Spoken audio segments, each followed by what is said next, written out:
A cheeky tourist believed he was allowed to make fun of a royal guard by trying to trip him, but one silly action caused a sore mistake, with him down on the floor asking for assistance. This is the story. But first, please tell us in the comments where you're seeing this from. And subscribe to the channel if you respect the royal guards. The sun in the afternoon made long shadows across Buckingham Palace's area as guard Peter Smith was at his job. His red coat caught the sunshine, his shiny shoes showing the day's light. Every shiny badge on his clothes showed his hard work and service. At 32, Peter had a quiet pride that came from actual fighting experience.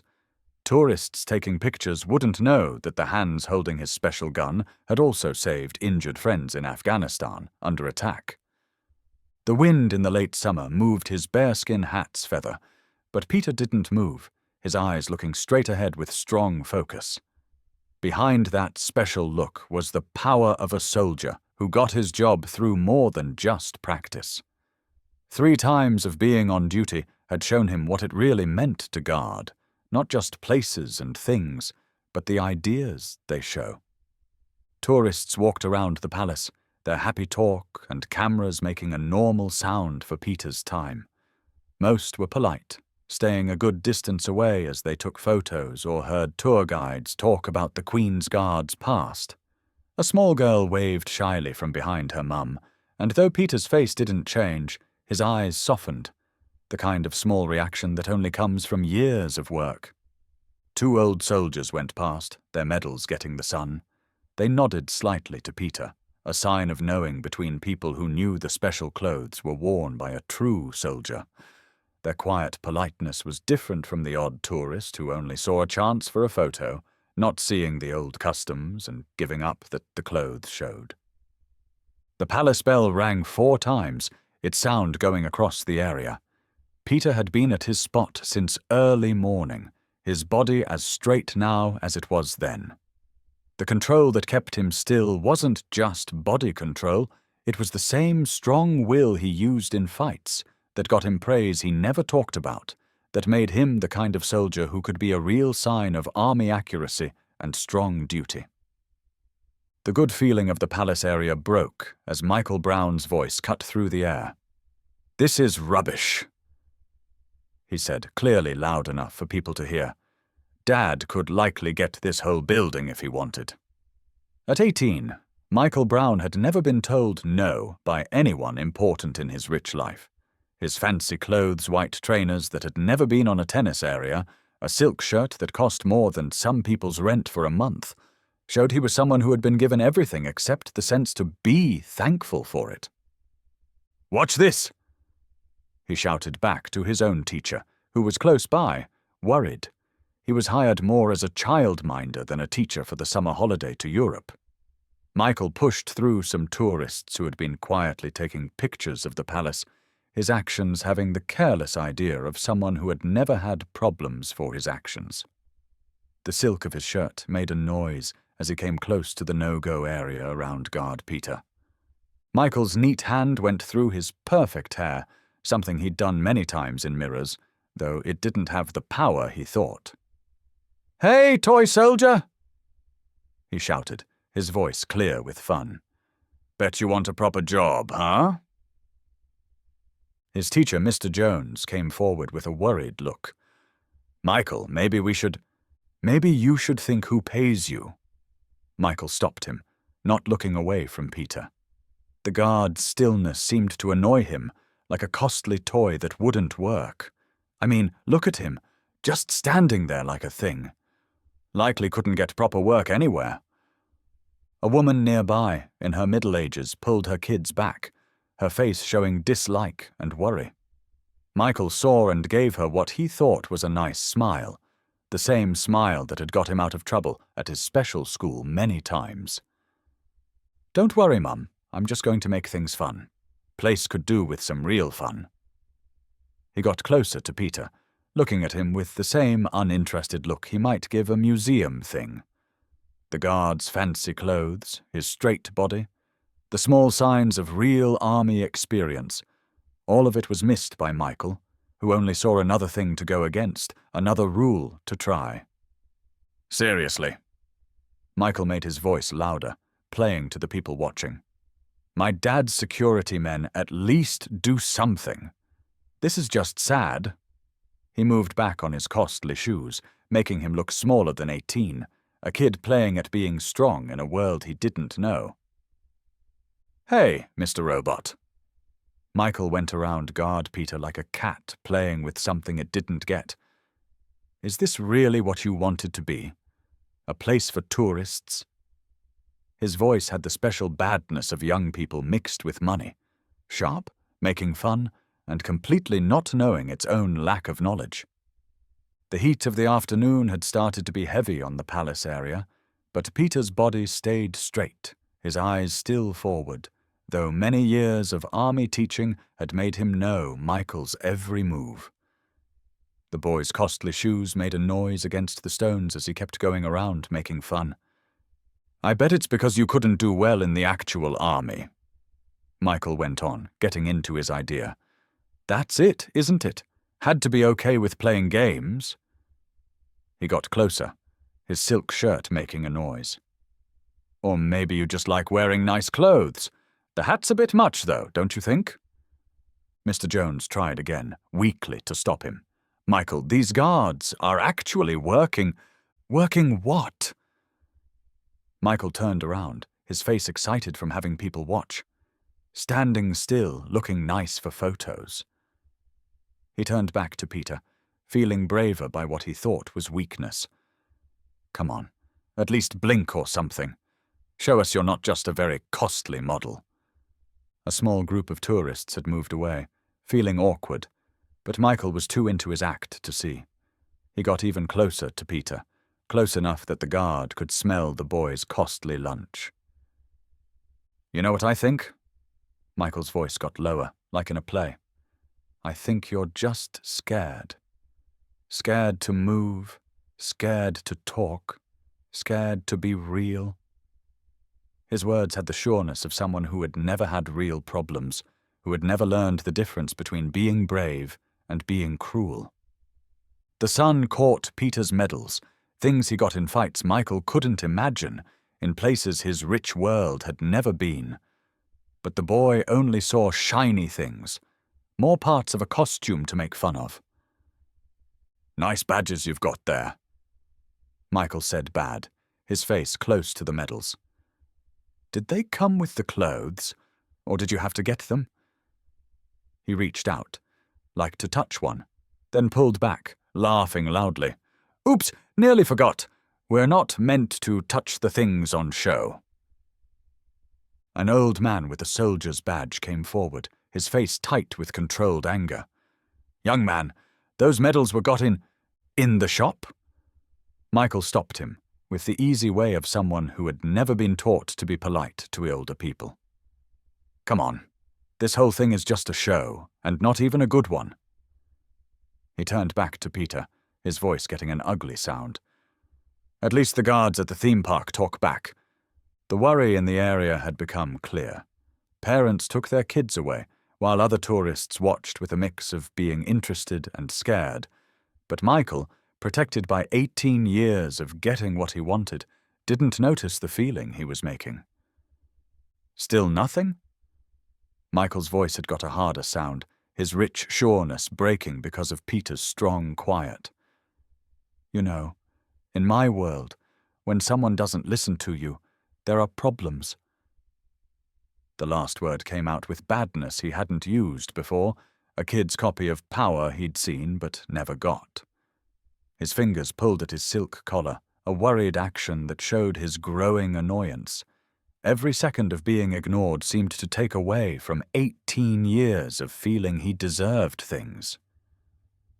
The sun in the afternoon caught the shiny badges of Peter's clothes as Michael moved his weight, his costly trainers making a noise against the stones.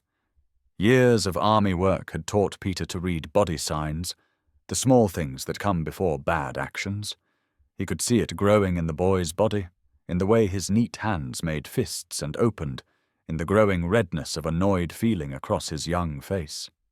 Even the way Michael's shoulders got tight reminded Peter of many fights he'd seen, though usually from more dangerous people than this rich teenager. A couple of tourists talked to each other, slowly going back as they felt the growing worry, their cameras down. The feeling was no longer good for holiday photos. Even the birds seemed to feel the change, flying away from their spots on statues nearby. "I said," Michael's voice got loud, breaking slightly on the last word, "there are problems." His right foot went back a bit, his body showing his plans, like someone who had never been in a real fight. "Maybe you need to learn some politeness. When someone talks to you, you're meant to talk back." The words came out fast, each one higher than the last, his calm falling apart like bad cloth. Mr. Jones's face had gone white. His years of being a teacher had taught him to see the times when his students' anger got dangerous. "Michael, don't!" His warning had as much power as paper against a big wave. But Michael was already moving, his leg going forward in what he thought was a strong kick at Peter's knee. Real life, though, had other plans for the rich teenager who had never learned the real rules of fighting. His fancy jeans, too tight for any useful movement, stopped his kick before it started. His costly belt caught the light as his body turned wrongly, everything about his body wrong in ways that would have made any fighting teacher wince. The time seemed to stretch, each small part of a second, staying in the minds of everyone watching. Michael's sure look changed to wide-eyed seeing, then growing worry, as he felt his fancy shoe catch against the old stones. His foot turned with the sad sureness of someone finding out too late that actions have problems that no money can stop. Michael fell to the floor with all the grace of his rich start, which was none. His silk shirt, likely costing more than a week's money for most people there, got dust from the stones as he held his foot, his face changing from proud sureness to shocked seeing to pure, real pain, each look a more real version of the last. The gold chain around his neck, a new birthday present he'd talked about earlier, got caught badly against his throat as he curled up. The people had gone back, making a circle around the teenager who had fallen. Parents pulled their kids closer, using the time as a quick lesson about being polite and having respect. A few phones had come out to film the time, but their owners quickly put them down. Something about the scene too real, too human, for easy watching. Even the most not-caring people in the crowd didn't enjoy seeing money meet real life with such clear pain. "Somebody help!" Michael's voice broke, pain taking away years of acting like he deserved things, to show the scared teenager underneath. His hands moved, not helping, around his foot, neat nails scratching against fancy socks, like trying to take the pain away. The leather of his belt made a noise as he turned, trying to find a spot that hurt less. "Dad's going to be so mad! Oh God, it hurts!" His glasses fell to the floor, showing eyes wide with a fear no money had ever made him ready for. The injury wasn't going to kill him, but to someone who had never had real physical pain, whose worst hurts had been feelings and quickly made better with money or things, it was the end of the world. Michael's face had gone from red with anger to white with shock, his perfect hair now messy with sweat and dust from the stones. His right hand kept reaching for his phone, then pulling back, like not sure whether to call his dad or just curl up and wish the world away. It was then that guard Peter Smith did something that made the people take a breath. With the same carefulness that marked his every move, he stopped being still. The special gun was put away in one move as he went towards the teenager who had fallen, not with anger or being pleased, but with the careful worry of a trained soldier. "Stay still, son." Peter's voice had the quiet power of command, though softer than he might use in a fight. "Let me see that foot." His moves were careful and controlled as he went down, next to Michael. White gloves a clear difference against the boy's dusty fancy clothes. Michael blinked through his tears, not knowing what was happening for a moment, making his pain less. The statue he'd been making fun of was suddenly very much alive, and more than that, he was helping. But I tried to—" His voice broke with a mix of pain and not knowing what was happening. "Doing my job doesn't mean I'll leave someone hurt," Peter said straight to the point, his trained eyes looking at the foot. "Even if that someone made some bad choices." His hands moved with skilled sureness, checking for bad damage. "It's a bad twist, but I don't think anything's broken. Still, you'll need a doctor to look." The people watched in quiet respect as Peter showed to a palace guard nearby. His next actions showed why the Queen's Guard were soldiers first, special guards second. With careful but sure moves, he helped Michael into a sitting spot that would keep weight off the hurt foot. "I don't get it." Michael made a face, his voice smaller now, without its earlier pride. "Why are you helping me? I was trying to... I was being a right idiot, if you don't mind me saying." "You were," Peter finished for him, though there was no badness in his voice. His hands were making a quick support for the foot, using his own special belt, something that would take hours to fix and make shiny. But leaving someone in pain isn't part of any army teaching I've had. Mr. Jones had at last found his bravery and came forward quickly. "Should we get a hospital car?" "Palace doctors are already coming," Peter told him, not looking up from his work. "They'll look after him well." His moves were careful as he made the short-term support. "Though I think this young man's pride might take longer to get better than his foot." Michael's face went red, but this time with shame, not anger. The guard's quiet skill, his help without waiting, even after being treated badly, was doing what years of costly schooling had not done, teaching him about real pride and strength. "I'm sorry," Michael said quietly, the words feeling strange. I didn't think—" "No, you didn't," Peter agreed calmly. "But thinking usually comes after problems, in my time." He fixed the quick support with practiced care. "The clothes you're making fun of, every soldier wearing it has trained hard in first aid. The toy soldier you thought you saw, he's fixed wounds under attack, helped take people away from war areas, and yes, sometimes stands very still while tourists take photos." The palace doctors were coming now, their bags ready. Peter gave them a nod like a professional, before turning back to Michael. "The medals you laughed at, each one shows lives saved, jobs done, things given up. We guard not because we can't do anything else, but because we've done enough to get the right to guard what's important." Michael's eyes went down to the special belt now holding his foot, something he'd been making fun of minutes before, now being given up to make his pain less. He got the idea, and for maybe the first time in 18 years he felt truly small. "The doctors will look after you well," Peter said, standing with army carefulness. "But before I go back to my job, remember this. True strength isn't in how hard you can kick. It's in knowing when to help someone who tried to kick you."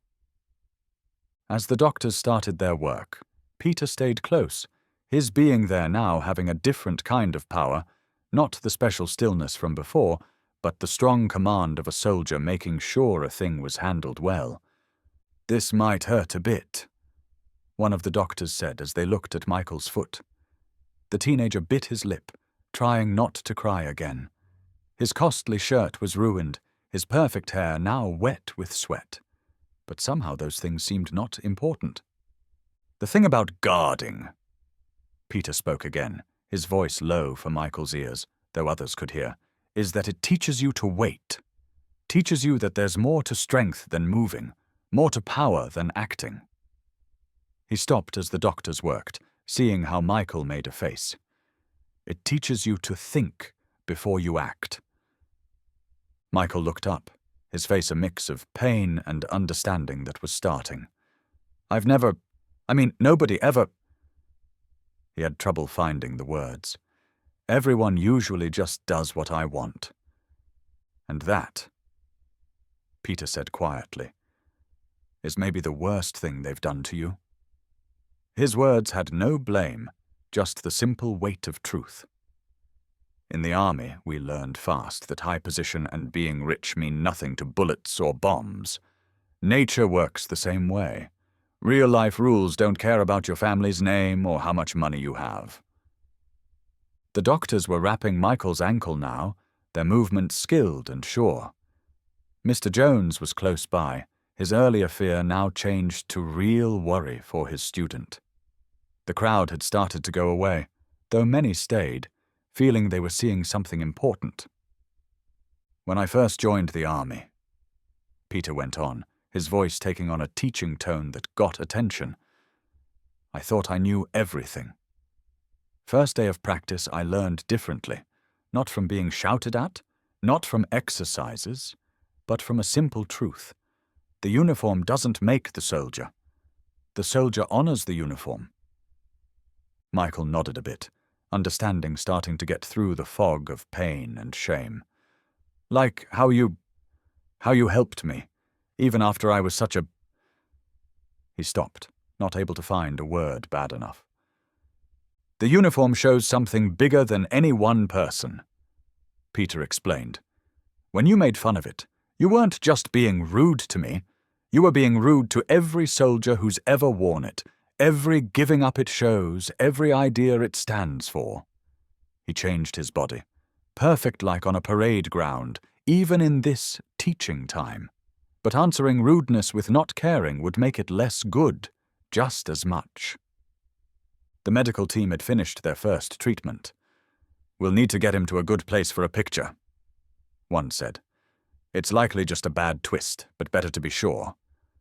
Michael started to try and stand, but Peter's hand on his shoulder kept him sitting. Wait, son. Another lesson we learn early. Hurrying a bad thing only makes it worse. He nodded to the doctors, who were getting a chair ready. Take help when it's given. There's no weakness in that. I've never needed help before, Michael said quietly, his earlier pride all gone. Or maybe I just never saw I did. Understanding that is worth more than any teacher's money, Peter said, helping Michael carefully into the chair. The strongest men I've known were those who understood what they couldn't do, who knew when to stand strong and when to take help. As the medical team got ready to take him, Michael looked up at Peter with new eyes, not seeing a special guard or a place for tourists, but a soldier, a teacher, a man who showed more strength through kindness than any money or being rich could buy. As the medical team started to wheel Michael away, Peter's voice had one last message. Remember this time, son. Not the pain or the shame, but the lesson. Every guard standing here has got their place through years of service, control, and giving up. The stillness you see isn't weakness, it's strength under perfect control. Michael nodded, his eyes showing a grown-up look that hadn't been there an hour ago. The chair went smoothly across the area, taking him past the same tourists he'd pushed through earlier, but now, instead of proud uninterest, his face showed something new. Knowing, maybe even the first bit of respect. Mr. Jones hurried along, already on his phone.